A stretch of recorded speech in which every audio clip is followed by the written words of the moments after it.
Bueno, entonces ya vimos básicamente la idea intuitiva de lo que es congruencia y ahora vamos a hablar de una definición y es la siguiente. Dos ángulos son congruentes si tienen la misma medida. Dos segmentos son congruentes si tienen la misma longitud. Y ahí viene un teorema que básicamente nos dice que todo segmento es congruente consigo mismo. Entonces, este teorema nosotros ya lo habíamos entrado a revisar, ya habíamos visto esa congruencia entre segmentos y congruencia entre ángulos.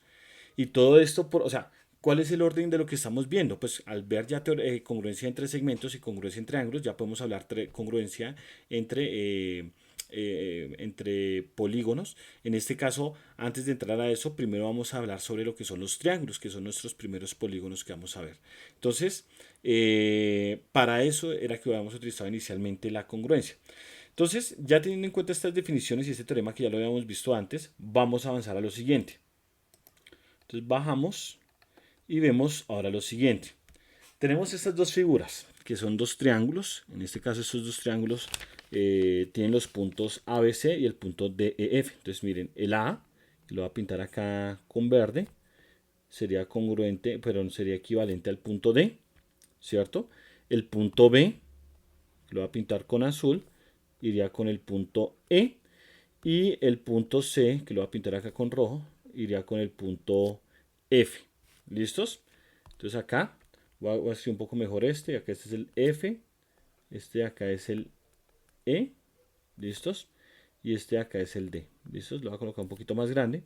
Y los otros creo que ahí las alcanzamos a ver bien. Listo. Entonces, cuando nosotros hablamos de que esos tres puntos, chicos, los tres puntos que forman cada uno de los dos triángulos, este es el primer triángulo que es este. Y este de acá es el segundo triángulo que es este. Entonces decimos que en ese caso esos tres vértices son correspondientes. Entonces eso nos va a implicar que esos dos triángulos que nosotros tenemos ahí son congruentes.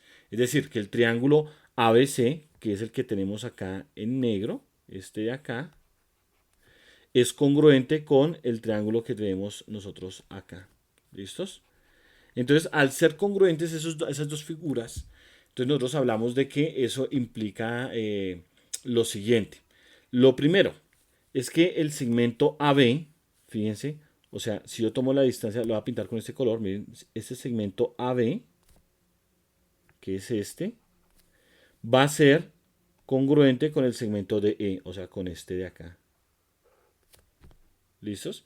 Claro, porque si los dos puntos A y B corresponden a D y E, o sea, A a D y B a E, eso implica entonces que el segmento entre A y B, o sea, este segmento de acá, corresponde, o es congruente, perdón, con este de acá. Lo mismo pasa si yo tomo, por ejemplo, ahora el AC, o sea, si tomo ahora este segmento, que es el AC, me tiene que, es congruente con el segmento DF. ¿Listos? Y lo mismo ocurre con el segmento, acá lo voy a pintar con amarillo, BC es congruente con el EF. ¿Listos? Que serían estos dos de acá. Entonces acá hablamos de que cuando dos triángulos son congruentes, eso implica que hay una congruencia primero entre los lados, que es lo que tenemos acá, pero a su vez también hay una congruencia entre los ángulos. Es decir, que nosotros si miramos acá el ángulo, por ejemplo el ángulo A, el ángulo que hay en A, correspondería, o es congruente, perdón, con el ángulo en D, ¿cierto?